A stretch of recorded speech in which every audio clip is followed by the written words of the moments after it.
بسم الله الرحمن الرحيم.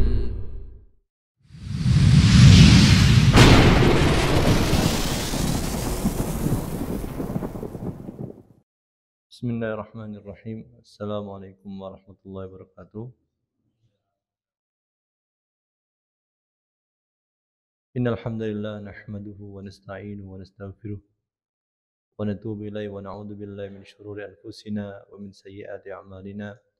May yahdihillahu fala mudilla lahu wa may yudlil fala hadiya lahu. Asyhadu an la ilaha illallah wahdahu la syarika lahu wa asyhadu anna sayyidana wa nabiyyana Muhammadan abduhu wa rasuluhu la nabiyya ba'dahu.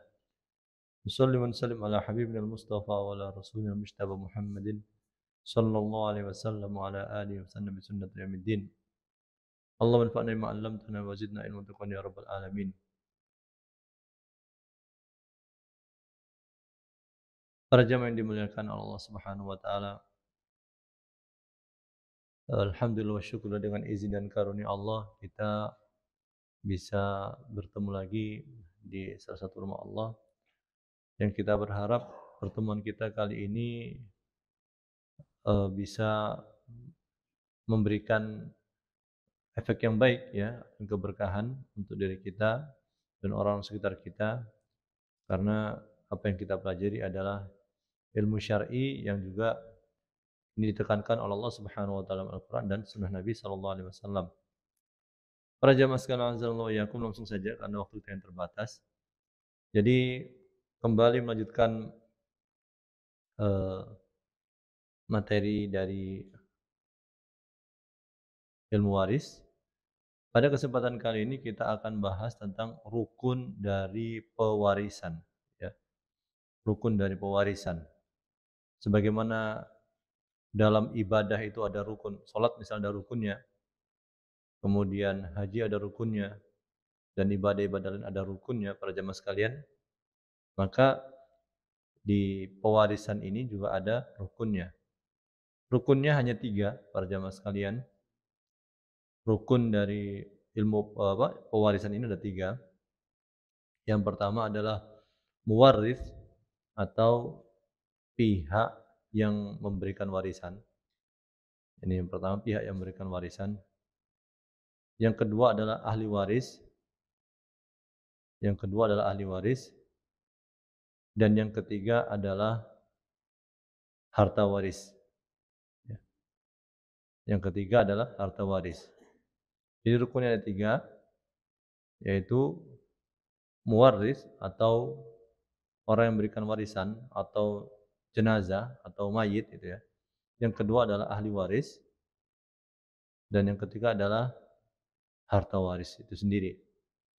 Kalau salah satunya nggak ada, maka tidak jadi pewarisan ini para jamaah sekalian. Misalnya ahli waris siap, warisan ada, tapi yang memberikan warisan nggak ada. Maksudnya gimana, Muhsin? Iya, anak-anak sudah siap untuk menerima warisan karena bapaknya kaya raya. Harta warisan juga ada banyak tuh, tapi bapaknya masih hidup. Ya nggak jadi pewarisan, gitu. Ya, jadi ini tidak sedikit ya para jamaah sekalian. Kadang-kadang orang masih hidup sudah disodori sodori sertifikat atau penyerahan warisan, misalnya. Surat penyerahan warisan padahal orangnya masih hidup. Atau dibawa ke ustadz. Pak, nanti kalau Pak mati, ini kita tanya ustadz, Pak, berapa bagian anak-anak ini kira-kira. Padahal yang anaknya bisa jadi duluan dibanding bapaknya gitu ya. Dan ini kan ada aja gitu. Atau para jamaah sekalian, muwarisnya ada, ya, muwarisnya ada, artinya si pemberi warisan ada, harta warisnya juga ada, tapi ahli warisnya nggak ada.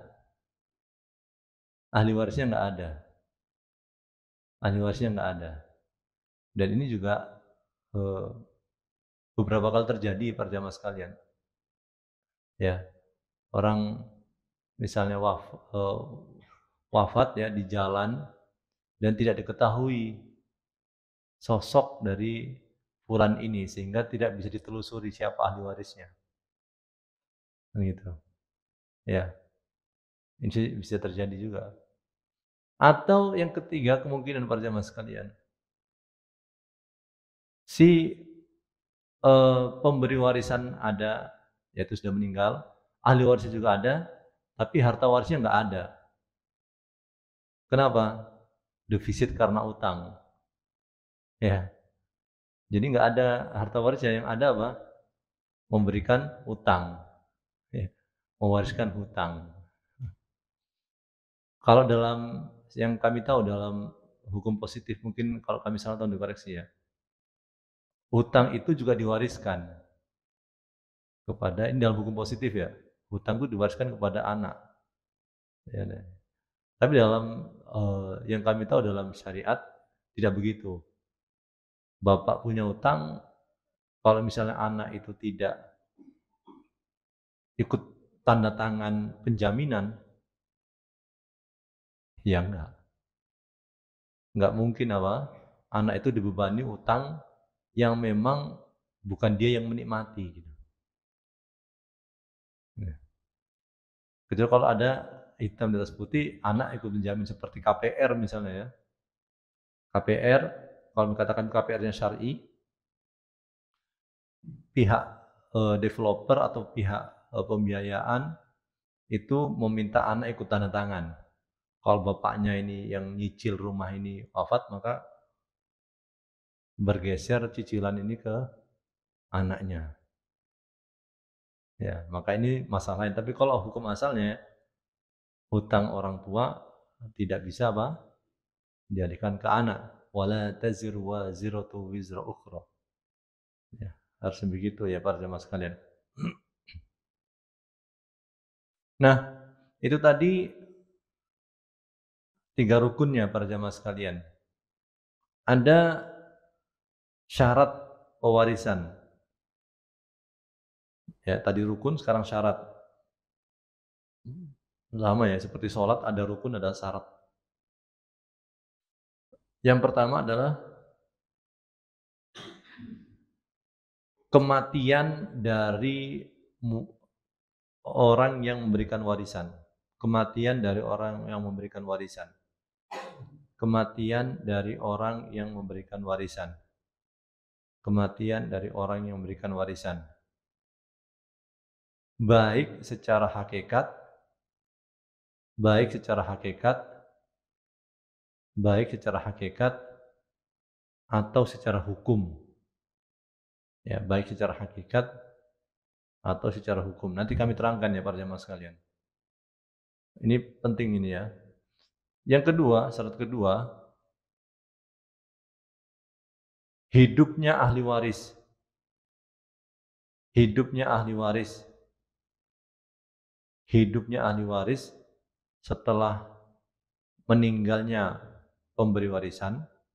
Hidupnya ahli waris setelah meninggalnya pemberi warisan. Hidupnya ahli waris setelah meninggalnya pemberi warisan, meskipun ya, meskipun itu cuma sebentar. Meskipun itu cuma sebentar. Meskipun itu cuma sebentar. Baik secara hakikat ataupun secara hukum. Baik secara hakikat ataupun secara hukum.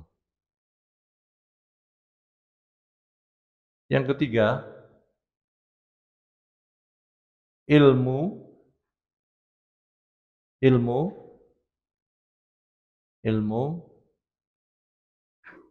ya, dan pengetahuan, ilmu dan pengetahuan yang menuntut terjadinya pewarisan. Ilmu dan pengetahuan yang menuntut terjadinya pewarisan. Ilmu dan pengetahuan yang menuntut terjadinya pewarisan. Ya. Nah, syarat ini yang pertama pada zaman sekarang wafatnya atau meninggalnya orang yang memberi warisan secara hakikat atau hukum. Jadi kita harus yakin si pemberi warisan ini meninggal atau wafat. Jangan sampai cuma kayaknya deh. Kayaknya wafat nih. Kan gitu. Kemudian sudah dibagi warisan. Itu nggak bisa. Harus yakin. Kita lihat dengan mata kepala kita sendiri atau ada informasi yang masyhur, istifhadah namanya. Informasi yang masyhur, ya, meskipun kita nggak melihat dengan mata kepala kita nggak mendengar langsung, tapi kita tahu informasi bahwasanya fulan meninggal dan ini khobarnya masyhur di masyarakat, ya, ini masyhur di kalangan masyarakat. Atau hukum, tadi hakikat, secara hakikat dia wafat. Atau hukum itu nggak diketahui, nggak ada orang yang melihat, nggak ada informasi, tapi dihukumi oleh pengadilan dia wafat. Misalnya dia ikut perang, kemudian maaf saja tidak balik-balik. Padahal ya ada kemungkinan dia masih hidup. Ada kemungkinan dia masih hidup. Tapi ya Bapak jamaah sekalian, dia ada aturannya dalam pengadilan itu. Berapa lama dia ditunggu. Ya. Ya. Ini sebagian keputusan kalau seseorang itu pergi ke tempat yang berbahaya, maka ditunggu 4 tahun sebagian keputusannya. Kalau dia itu pergi ke tempat yang kira-kira nggak berbahaya, yaitu dihitung 90 tahun semenjak kelahirannya. Ya, ditunggu sampai 90 tahun, di usia 90 tahun. Kalau nggak balik nih orang, nah, maka apa? Dia dianggap sudah wafat. Nggak ada informasi, nggak ada apa, menghilang. Kaya raya tapi nggak ada, pergi nggak tahu kemana. Ya, ini sebagian keputusan ya para jamaah sekalian. Jadi kalau dia pergi ke tempat yang aman, kemudian dia misalnya safar haji misalnya. Tapi zaman sekarang ya, haji bukan haji zaman dulu, haji zaman sekarang. Habis itu dia nggak ikut balik sama rombongan, ya, sampai melewati kira-kira usia 90. Kalau dia masih hidup nih kira-kira udah lebih dari 90 tahun usianya nih. Nah, ini dianggap apa? Sudah wafat oleh pengadilan. Berarti nunggunya lama nih, belum bagi-bagi. Ya. Kalau ke tempat yang berbahaya, misalnya dia ikut perang, ya, ditunggu 4 tahun. Ini sebagian ahli ilmu mengatakan demikian. Tapi ini bisa berbeda-beda tergantung apa? Tergantung pengadilan nanti melihat banyak sisi. Ya, jadi ini variabelnya banyak sekali ya, para jemaah sekalian. Nah, itu masalah hukum. Ya. Termasuk juga ini janin. Janin dalam perut itu punya hak terhadap katakan dia itu bapaknya seperti Nabi kita Muhammad SAW, ya, Abdullah bin Abdul Muttalib wafat padahal Nabi masih dalam kandungan Aminah bintu Wahab. Ya, misalnya Abdullah ini kaya raya misalnya, ya, Abdullah ini kaya raya. Kemudian Abdullah bin Abdul Muttalib misalnya ya. Kemudian Muhammad ini misalnya para jemaah sekalian, tanpa kita merujuk ke Nabi Muhammad ya, misalnya ini hanya sekedar contoh saja. Ya. Misal Muhammad ini gerak-gerak di perut Aminah, masih hidup nih kelihatan gerak-gerakan. Setelah itu terjadi mungkin jatuh atau gimana, Aminah itu kemudian nggak gerak-gerak lagi. berapa, 1 hari, 2 hari, 3 hari, 4 hari nggak gerak-gerak. Maka nanti sini ada perkiraan. Nanti hakim tuh melihat perkiraan ini masih hidup atau enggak gitu. Soalnya para jamaah sekalian, secara faraid janin itu dianggap seperti orang yang sudah keluar. Jadi dia itu diberi hitungan. Ya. Kalau zaman dulu kan tidak ada USG ya. Maka ulama zaman dulu itu memberikan 2 skema. Skema diperkirakan janin ini laki-laki, skema diperkirakan janin ini perempuan, 2 perhitungan. Ya. Kalau misalnya katakan, misalnya para jamaah sekalian, misalnya ya, misalnya kalau ada apa namanya tadi Muhammad dalam perut ibunya, misalnya, dia punya saudari perempuan, ya, saudari perempuan. Kemudian wafatlah Abdullah. Maka secara perhitungan kan gampang saja. Ibunya Muhammad ini dapat 1/8. Ya. Kemudian tinggal saudarinya si Muhammad ini. Ada 2 kemungkinan. Ya. Kalau tadi itu yang dalam perut itu katakan laki-laki nih, maka dia dari 7/8 itu si perempuan kan dibagi 3 lagi, 7/8 tuh, 3 bagian. Si perempuan dapat 1 bagian. Kalau ternyata dalam perut ini adalah perempuan, 2 perempuan itu 2/3. Ya, 2/3. Maka bisa jadi lebih besar. Maka dia dibikin seperti itu oleh ulama. Ya, dibikin seperti itu oleh ulama. Terus pembagiannya gimana Muhsin kalau masih belum keluar? Apakah dibagi? Ya dibagi aja nggak apa-apa. Tapi dicari bagian yang terkecil dari masing-masing ahli waris itu, dari 2 kemungkinan itu. Misalnya bagian terkecil adalah kemungkinan janin ini laki-laki. Maka si apa namanya? Si saudari ini dapat 1 bagian dari 3 bagian 7/8 tersebut. Nah ini kan ribet amat Muhsin. Ya, jadi memang karena Allah sendiri yang membagi seperti itu. Ya, dalam artian pembagian yang detail ini ya seperti itu. Cuma masalah yang janin ini tentu berbeda keadaannya ya dari ahli ilmu. Kalau misalnya nanti ternyata berbeda dengan perkiraan, ya tinggal dikasih aja gitu. Kelebihannya itu dikembalikan kepada ahli waris yang lain. Ya. Jadi memang mungkin ada sedikit protes ya para jamaah sekalian.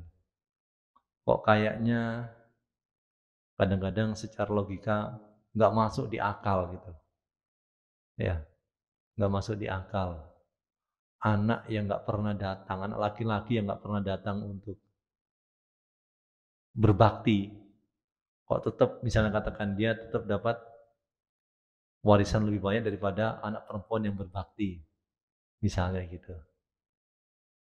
Ya, maka Allah sudah tahu pikiran seperti itu, Allah sudah tahu. Allah sudah tahu pikiran-pikiran manusia seperti itu, Allah sudah tahu. Dengan berbagai macam perkiraannya itu Allah tahu. Makanya Allah mengatakan setelah perhitungan-perhitungan ini Allah mengatakan bagaimana? Aba'ukum wa abna'ukum la tadruna ayyuhum aqrabu lakum naf'a. Bapak-bapak kalian, anak-anak kalian, kalian nggak tahu siapa yang lebih bermanfaat untuk kalian sebenarnya. Bisa jadi perkiraan mayit ini salah. Perkiraan dia kan ini anak perempuan saya yang berbakti kepada saya ini lebih bermanfaat buat saya nanti setelah saya wafat. Karena dari hidup aja udah kelihatan. Ya.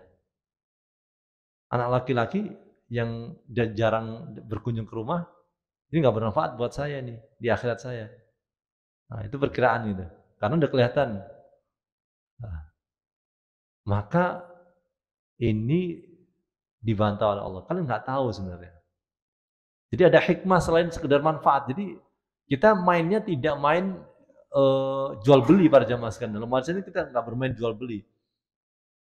Jadi kita beli mahal untuk sesuatu yang bermanfaat buat kita. Kalau sesuatu yang nggak bermanfaat buat kita, kita beli murah. Kita kasih sedikit yang nggak bermanfaat, yang bermanfaat kita kasih mahal. Nggak seperti itu sebenarnya. Nggak seperti itu. Makanya Allah mengatakan kalian tidak tahu siapa yang bermanfaat buat kalian. Kata ahli tafsir dalam ayat ini maksudnya adalah bermanfaat untuk dunia dan akhirat. Ya. Dunia dan akhirat. Misalnya akhirat seperti apa? Seperti apa? Memberikan syafaat. Nanti yang memberikan syafaat kan banyak pada jamaah sekalian. Nabi Muhammad memberi syafaat. Malaikat memberi syafaat. Orang soleh memberi syafaat. Anak memberi syafaat. Teman yang soleh memberi syafaat. Ya. Oke, katakan. Tapi mungkin terbukti kok setelah anak laki-laki yang jahat ini dikasih warisan yang lebih banyak, tetap aja dia durhaka. Kasihan banget nih yang perempuan nih. Ya sudah berbakti tapi dapatnya sedikit. Yang merawat dia waktu sakit, orang yang sakit masih dapatnya sedikit. Nah, ini tidak perlu dipahami para jamaah sekalian. Kadang-kadang Allah balas itu bukan dari sisi harta waris saja.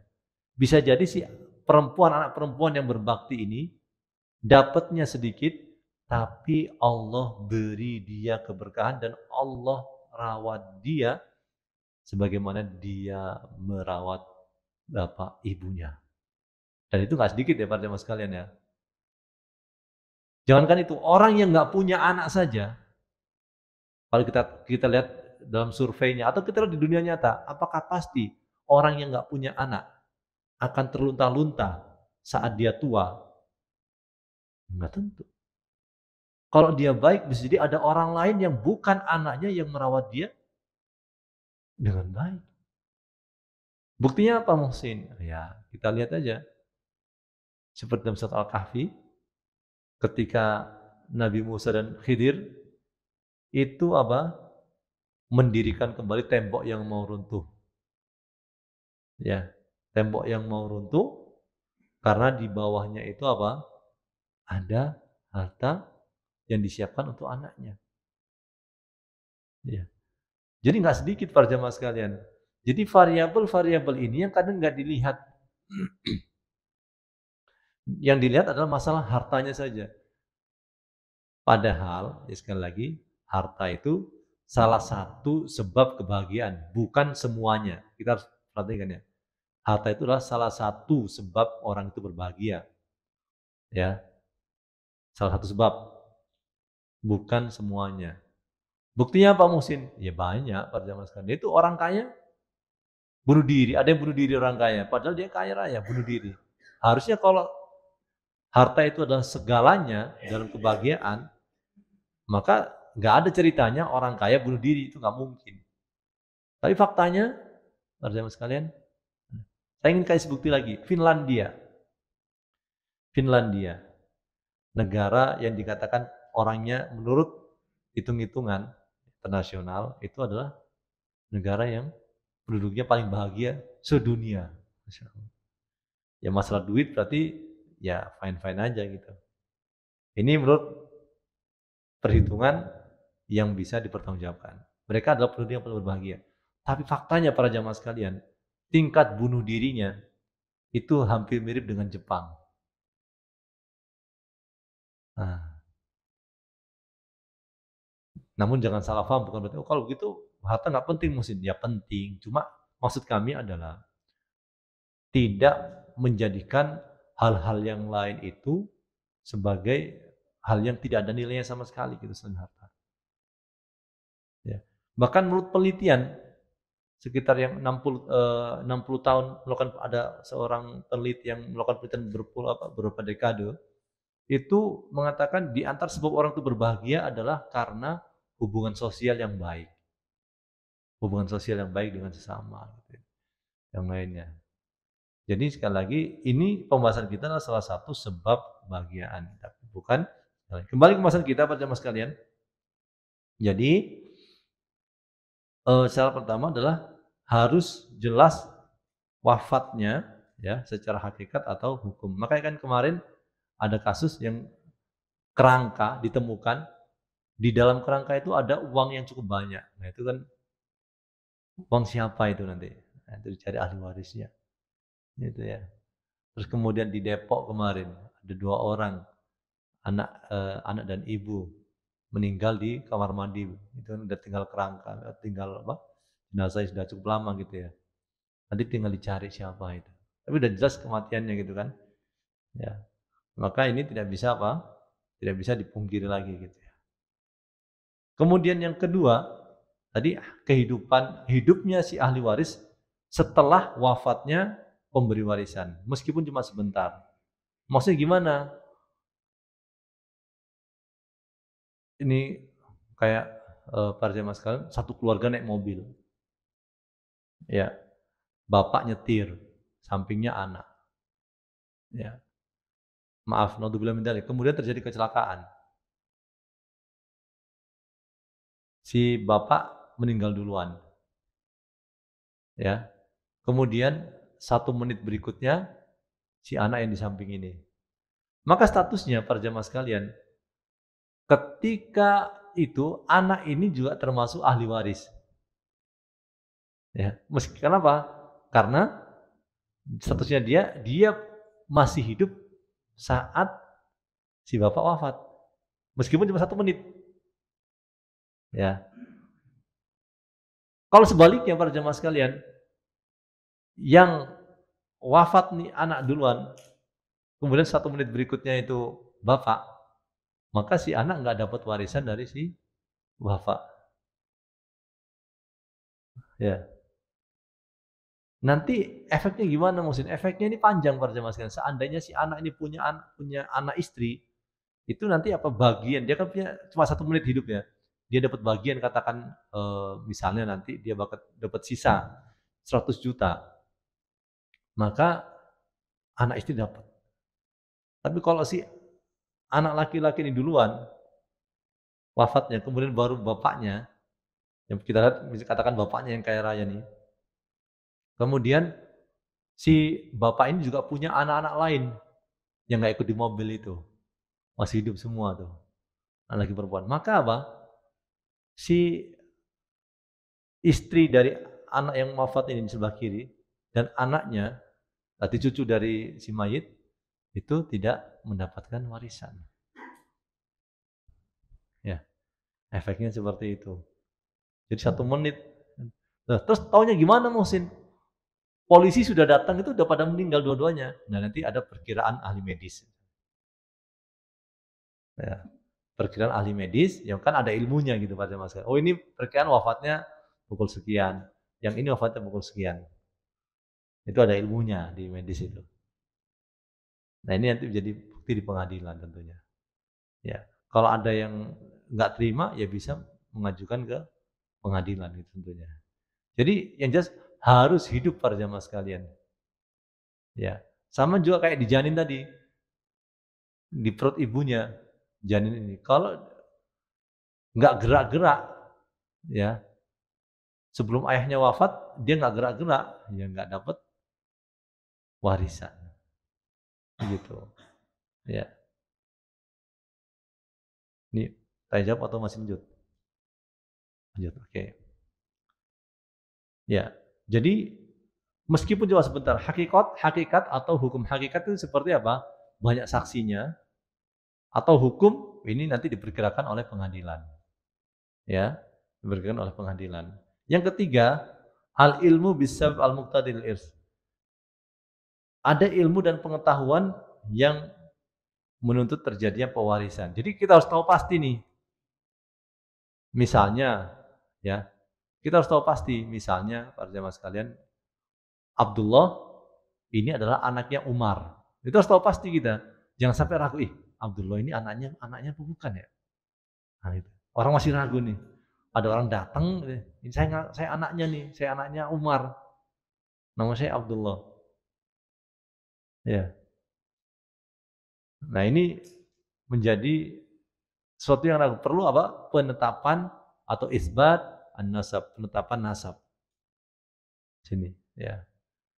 Yang jadi masalah sekarang ini kalau mungkin sebagian ya, sebagian ini berbeda agak cukup panjang, yaitu kalau anak zina, anak hasil zina. Anak hasil zina ini kan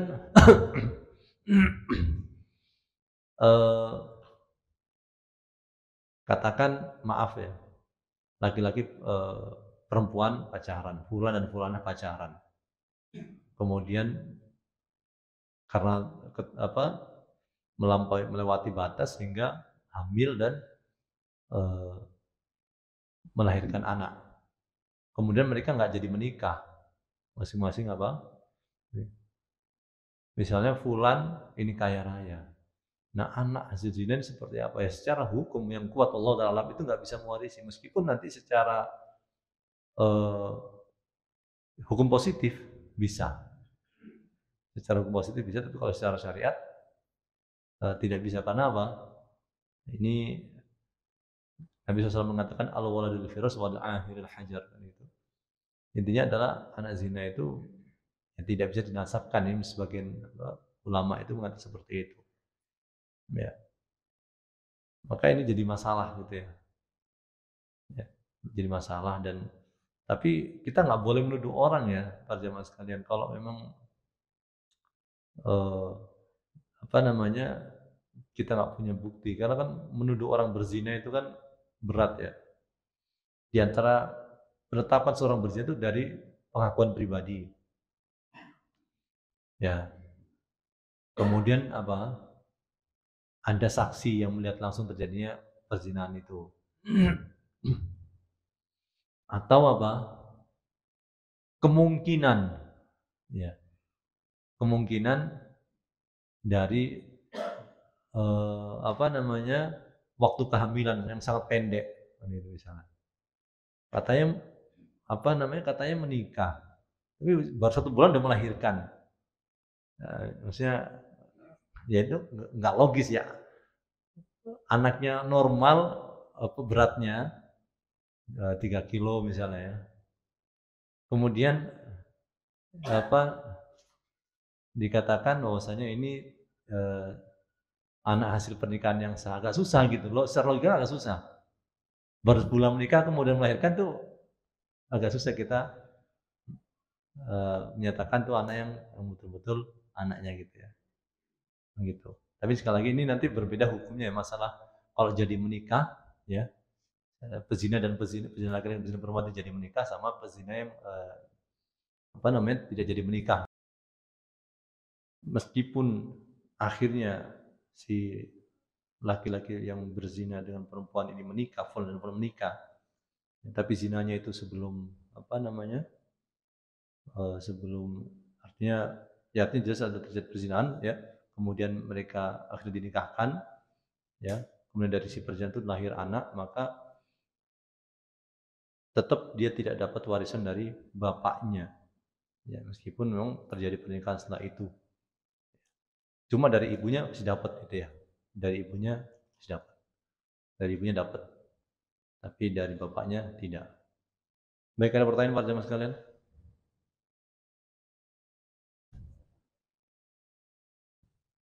Mana? Alhamdulillah ya, sudah paham semua. Oh enggak, okay.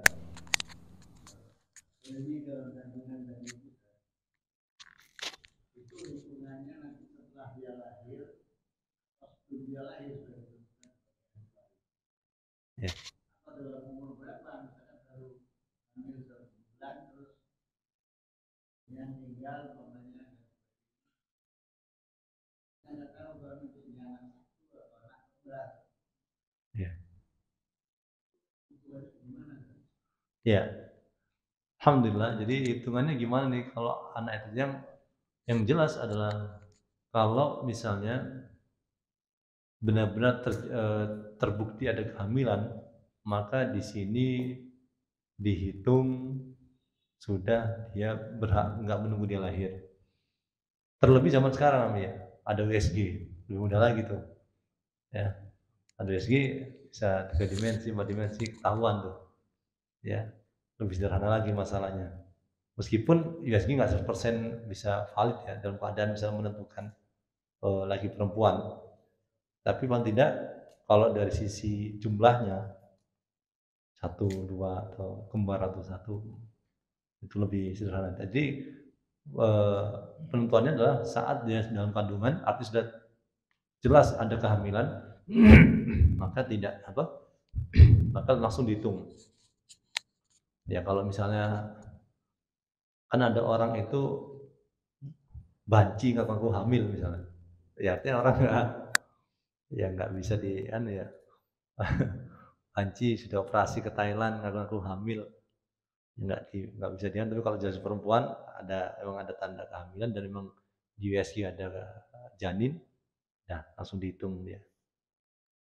Cuma kalau misalnya dihitung masalah laki dan perempuan, maka dihitung dua model skema tadi. Diperkirakan dia laki-laki hitungannya bagaimana, diperkirakan perempuan hitungannya gimana. Dan dikasih masing-masing itu yang di luar itu, anak-anak yang atau ahli waris itu dikasih yang kemungkinan atau skema yang mereka mendapatkan lebih kecil. Misalnya kalau janin ini perempuan, bagian janin ini kalau misalnya janin ini perempuan dalam perut ini, bagian mereka besar. Tapi kalau janin laki-laki, kemungkinan laki-laki, maka bagian mereka kecil. Maka mereka dikasih harta waris, diperkirakan janin ini laki-laki. Nah, enggak, saat itu juga dibagi duitnya. Tapi kalau lahir gimana mesti bagi lagi kalau ternyata berbeda dengan kenyataan. Ternyata yang lahir perempuan, maka ditambahin lagi itu masing-masing ahli waris.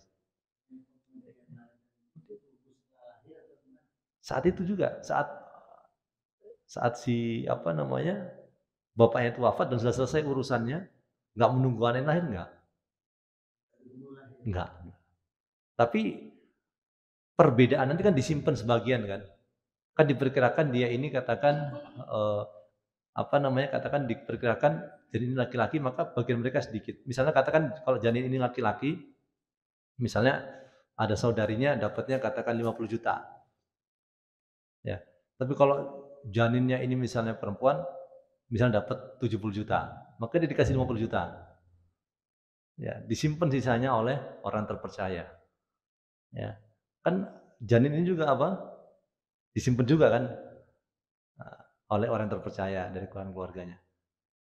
Kemudian kalau misalnya katakan ternyata dia ini perempuan berkasih 50 juta, maka dikasih sisa 20 juta nanti setelah lahir nih hidup dikasih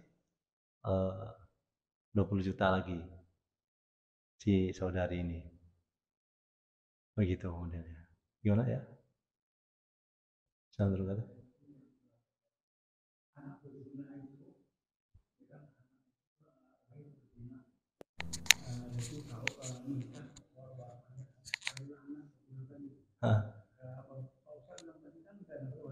Dari bapaknya. Bapak secara secara biologis. Kan bapaknya ini kan bapak biologisnya. Iya. Itu dalam perkawinan kan itu kalau masalah itu mantap hambanya Pak, itu dia sah kawinnya. Ikannya, tapi kok warisan? Iya. Kenapa enggak bisa dapat? Ya, jadi mungkin mazhab Syafi'i kali ya maksudnya. Mazhab Syafi'i dianggap apa? Sah gitu ya. Tapi masalah pewarisan tidak. Ya, masalah pewarisan dipisahkan, beda lagi. Kenapa? Karena mereka berpegang dengan ini ya, al-waladul firus wal akhiril hajar gitu ya. Hadis yang tersebut ya, hadis anak itu milik dari pemilik ranjang dan orang ya apa namanya, orang yang tidak punya hak itu hanya mendapatkan kerugian. Dari sini kesimpulannya, dan ada hadis yang lain ya. Hadis yang lain yang di sini disebutkan ayyuma rajulin ahara bi hurratin aw amatin fal waladu wal bizina la yarisu wa la yuras. Setiap laki-laki yang berzina dengan wanita yang merdeka atau budak, maka anaknya adalah anak zina dan dia tidak mewarisi dan tidak diwarisi. Tidak ada hadis yang lain yang berbeda. Jadi dipisahkan. Kok nggak logis mungkin? Karena ada hadis yang lain. Kita kesampingkan logika. Tahu nggak maksud saya? Inilah butuhnya perincian. Jadi Syafi'i sendiri mengakui, katakan nggak ada masalah dari sisi pernikahannya, tapi dari sisi hartanya ini berbeda kasusnya, dipisahkan. Nah. Ya, benar.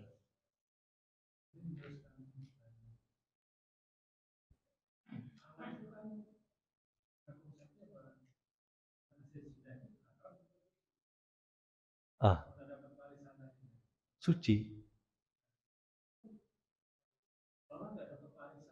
Heeh, heeh, heeh. Iya, nggih. Iya, nggih. Iya, iya, terima kasih banyak. Jadi pertama, anak zina itu tidak berdosa ya, tidak berdosa. Tidak ada masalah dengan anak zina. Yang bermasalah adalah orang tuanya, jelas. Tapi di sini syariat itu melihat kesucian pernikahan. Kalau jadi kalau secara logika ya, kita tidak bisa menggunakan gini. Dalam Ahlussunnah wal Jamaah, logika itu setelah Al-Quran dan Sunnah. Itu penerapan logika ya. Itu sesuatu yang nggak bisa kecuali Mu'tazilah ya. Mu'tazilah mengakui memang kalau secara logika nggak benar bisa jadi Al-Qur'annya salah nih atau hadisnya salah. Tapi kalau Ahlussunnah wal Jamaah, baik itu Imam 4 atau yang lain, itu mereka meyakini bahwasanya logika itu kalau bertentangan dengan syariat maka syariat ini didahulukan. Nabi sendiri ini disebutkan ini ya dalam hadis ini, setiap laki-laki yang berzina dengan perempuan, baik merdeka atau hamba sahaya, ya, maka anak itu adalah anak zina. Dia tidak mewarisi dan tidak diwarisi. Nah ini nasnya begitu.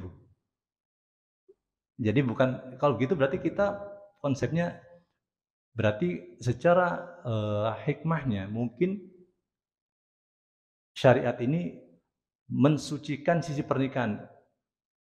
Kalau pernikahan itu dihormati oleh masyarakat, maka efeknya begini, begini, begini.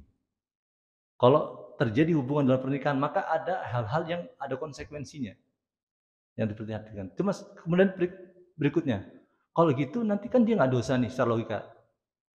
Kalau gitu nanti masa depannya gimana nih? Nah ini pertama dia masih bisa mewarisi dari ibunya yang pertama. Jadi anak zina ini masih bisa mewarisi dari ibunya, bukan dari bapaknya. Bisa dipahami Pak?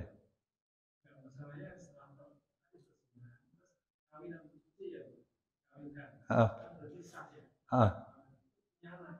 Heeh.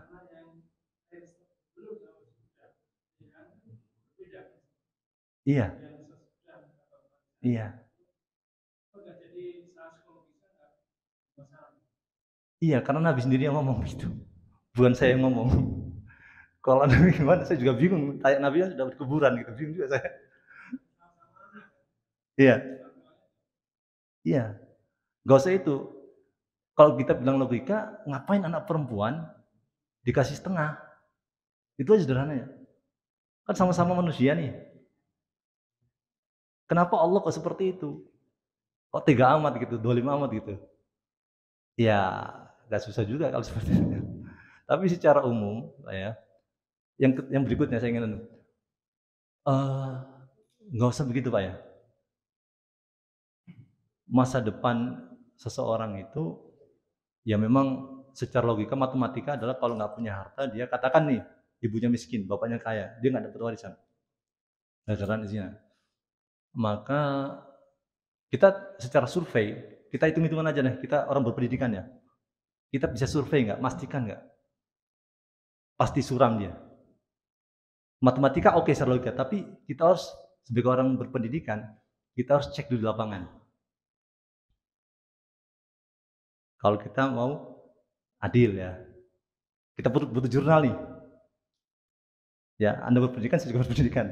Saya S3, ekonomi. Artinya kita butuh data di lapangan. Sebelum kita memastikan ya. Gitu. Kalau apa namanya? Kalau perkiraannya memang seperti itu, tapi kita butuh data. Dan katakan betul data yang seperti itu, maka katakan betul seperti itu, maka ini menjadi apa? Ujian bagi orang tersebut. Ya. Ada orang dilahirkan dalam keadaan cacat. Allah tega sekali dia bikin dia cacat. Bagaimana masa depan dia? Allah nggak adil berarti gitu. Bagaimana dia akan kira-kira hidupnya di masa depan? Ya ini kemana-mana pembahasannya kalau seperti itu. Ya dalam artian ya tanpa mengurangi apa namanya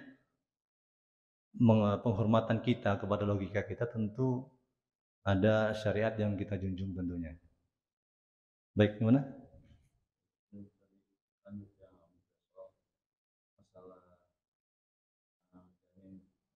Hah? Kan kalau perhitungannya masih berat berarti dia tetap masuk ahli waris gitu kan. Apa? Hitungannya nanti dia dapatnya ketahuannya lebih dari 2 skema nanti kalau lahir. Nah, Qadarullah katakan kalau seumpama lagi di usia 6 bulan nih, janin masih hidup nih. Karena hak dia di situ, si abahnya meninggal. Berarti si anak ini dalam perut ada jatahnya gitu kan. Gitu kan. Tapi sebelum lahir, si anak ini nggak lama meninggal, usia 8 bulan gitu. Nah itu jatah si anak jadi apa, jadi waris sama saudara-saudara yang lain apa gimana? Iya. Jadi kalau katakan dia usia 5 bulan dibagi warisan, kemudian usia 8 bulan dalam perut dia wafat, otomatis harta yang disimpan untuk dia dibagikan kepada ahli waris yang lain. Di pembagian dalam perut, selanjutnya mana nanti lain lagi cerita kayak gitu kan? Kalau ada yang kalau begitu dia lahir lain lagi cerita gitu ya? Iya. Ya.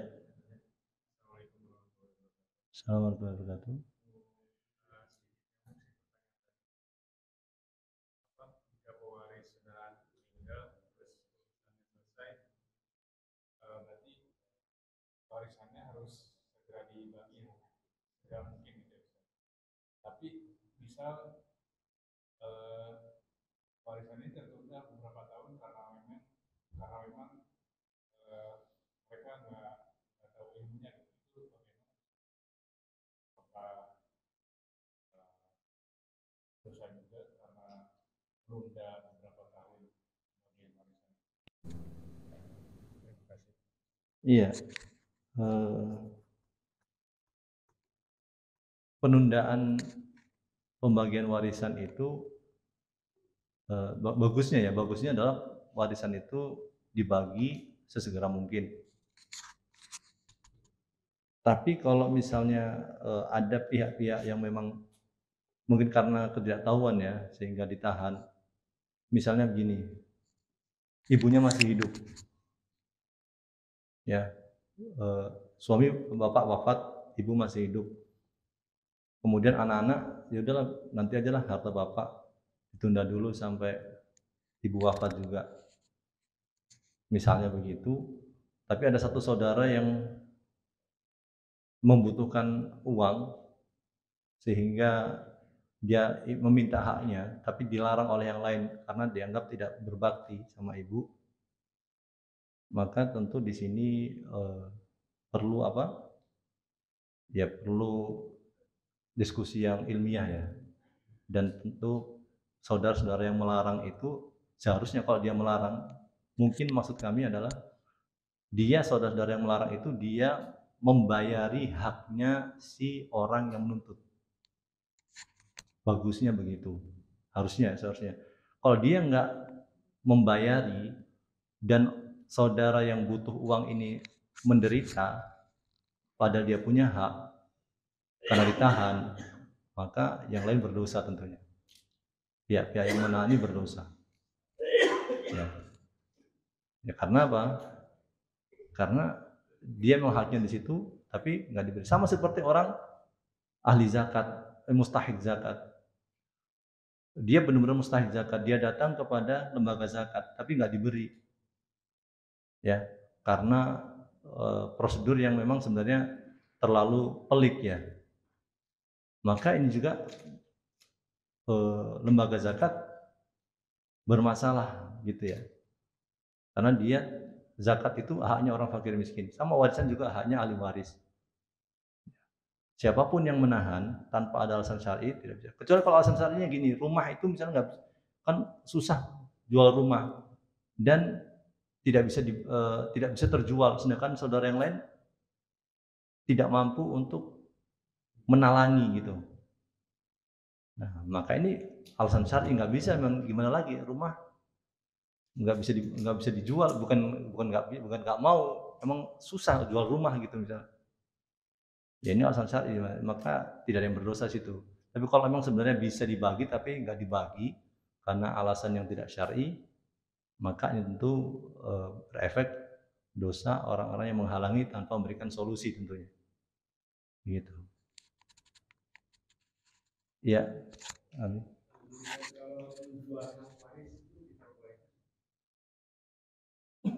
Menjual hak waris maksudnya?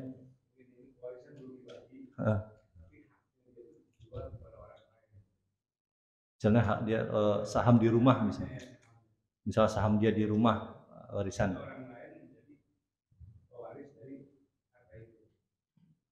Bagusnya seharusnya itu dijual kepada ahli waris yang lain dulu. Kalau mereka mau beli, alhamdulillah. Kalau enggak, maka bisa dibagikan dijual kepada yang lain saham tersebut, tidak apa-apa. Ya, tidak apa-apa. Jadi istilahnya kan rumah itu kan nggak bisa di meter sekian ini punya anak laki-laki, karena nilai rumah atau nilai tanah itu sifatnya tidak sama. Tanah yang di depan dekat dengan jalan raya lebih mahal dibanding tanah yang di belakang.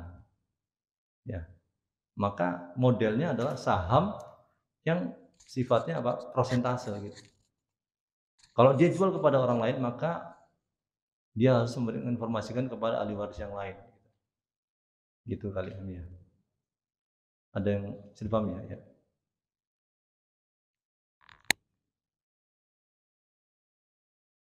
Baik, mungkin ini saja pembahasan kita pada kesempatan kali ini, dan insyaallah pada pertemuan ketiga kita akan lanjutkan para jamaah sekalian.